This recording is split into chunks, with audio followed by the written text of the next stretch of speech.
नाजरीन, औरंगी टाउन में नौजवान हमजा के पुरस्रार कत्ल केस ने कई सवालात को जन्म दे दिया है। इस सनसनीखेज मुकदमे में तहकीकात का अमल जारी है, जबकि मकतूल के अहले खाना इंसाफ के मुंतजिर है। 27 न्यूज़ के नुमाइंदे इजाज अहमद खान ने हमजा के वालिद और भाई से खुसूसी गुफ्तगू की, जिसमें उन्होंने वाक़े से मुताल्लिक अहम इंकिशाफात किए और हुक्काम से शफाफ तहकीकात का मुतालबा किया। आइए देखते हैं ये खुसूसी बातचीत। सेकंड नाज़रीन, आपको मैंने अपने कल के प्रोग्राम में कहा था कि जब मुद्दई यहाँ पर मौजूद होगी हमजा के वालिद साहब, तो उसके बाद आपको हम नाज़रीन को अपने आगाह करते चलेंगे कि असल ये हकीकत वाक़या क्या था। तो आज हमारे साथ इस वक्त मौजूद थाने के अंदर हमजा के वालिद साहब, इनकी ज़बान जानते हैं कि आखिर तमाम तर तफसीलात से हमें हमारे नाज़रीन को आगाह करने की ये वाक़या किस चीज़ का था, क्यों हुआ, किस लिए हुआ, क्या वजह थी, उसके बाद हम जानते हैं इनकी ज़बानी। अच्छा, ये बताएं अंकल, ये जो हादसा हुआ है तो इसके बारे में क्या कहना चाहते हैं आप?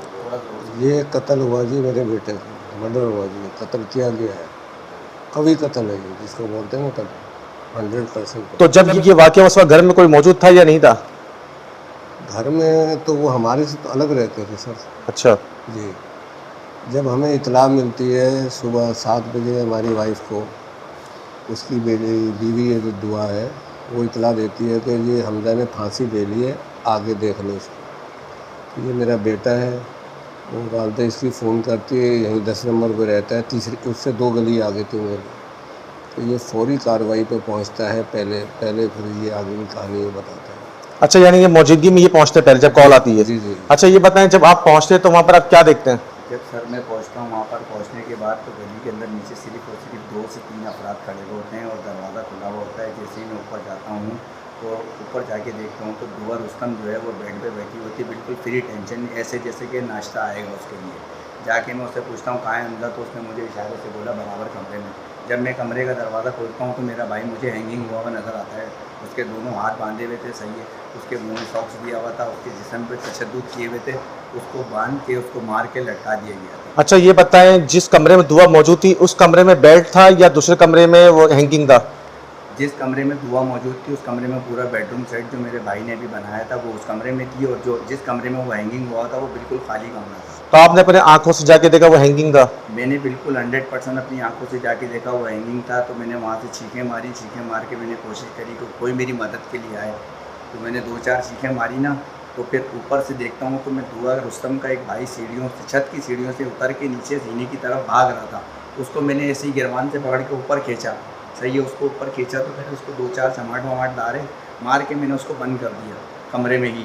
उसके बाद मैंने 15 की तो नीचे मोहल्ला अहले मोहल्ला भी आ गया, जमा हो गया, लेकिन ऊपर कोई भी नहीं आया, सही है। नीचे मैंने 15 की, 15 करने के बाद पुलिस एहलकार आ गए, मोमिनाबाद थाने की पूरी टीम आ गई। टीम आने के बाद सारी इन्होंने कानूनी कार्रवाई की। वो उस टाइम तक बिल्कुल सेटिस्फाइड, बिल्कुल सुकून से बैठी हुई थी। अगर मेरा भाई फांसी देता, वो उसकी वाइफ थी, सही है, उसने उसके साथ निकाह किया था, वो उसको बचाने की कोशिश करती, खुद वो पुलिस एहलकार थी, वो पुलिस वालों से मदद मांगती, वो मोहल्ले वालों से मदद मांगती, वो कोई शोर शराबा करती। अगर वो उसकी मुखलिस थी। शादी को सर 2 माह हुए हैं, 2 माह इनकी शादी को हुए। पर हमें ज़राए से ये पता चल रहा है कि 18 जून को इनका वलीमा तय था। जी जी सर, इनका 18 जून को हमने वलीमा तय कर दिया था। ईद से 2 दिन पहले हमने इनको अपने पास कबूल कर लिया था। मेरे वालिद साहब ने घर में बुला लिया इनको, बच्ची के सर पे हाथ रख के उसको पैसे दे दिए, बच्चों को, इसके 3 बच्चों को एक्सेप्ट कर लिया। मेरी वालिदा इनकी तैयारियां कर रही थी। 18 तारीख को इसका वलीमा था, शादी हाल बुक हो गया, खाने वाले को पैसे दे दिए, सब कुछ हो गया था, बिल्कुल प्रॉपर तरीके से हो रहा था।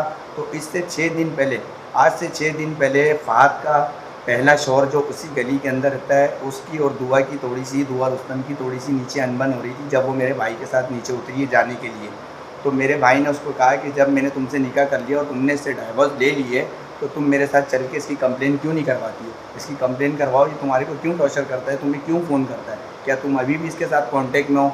लेकिन दुआ रुस्तम ने वो पर्चा नहीं कराया, उसने उस बात को वहीं दरगुदर कर दिया। ये लोग वहाँ चले गए। फिर मेरी वालिदा ने इनको फ़ोन करके बुलाया, ये आए, कपड़े वपड़े लेके आए, सब कुछ लेके आए। 2-3 दिन पहले से मेरी वालिदा के पास नहीं आ रही थी। ये रोज़ाना जॉब पे जाती थी, इसके बच्चे मेरी वालिदा के पास होते थे। शाम को जॉब पे से आके खाना वाना खा के सुकून से ये लोग अपने घर आ जाते थे। ये 3-4 दिन से मेरी वालिदा के पास पर रेगुलर फ़ोन कर रही थी, वो वालिदा के पास नहीं आ रही थी, सही है। तो 8 तारीख की शाम को मेरा भाई रात को 10 बजे मेरी वालिदा के पास आता है। तो वो बोलता है कि अम्मी मुझे 10,000 रुपये दे दो, मुझे मकान का किराया देना है, दुआ रुस्तम मुझसे लड़ रही है। तो मेरी वालिदा ने कहा बेटा ये सब कुछ इतना जल्दी हमने किया है, हमारे पास अभी पैसे नहीं हैं, तेरे वालिद साहब ने भी किसी से पकड़े हैं, मैंने भी किसी से पकड़ के मैं तुम्हारा ये मामला ख़त्म करा दी हूँ, मेरे पास पैसे नहीं है और मुझसे पैसों की उम्मीद नहीं रखूँगी। तो वो नीचे मायूस होकर गया, नीचे जाके उसने अपने एक दोस्त से पैसों का तकाजा किया।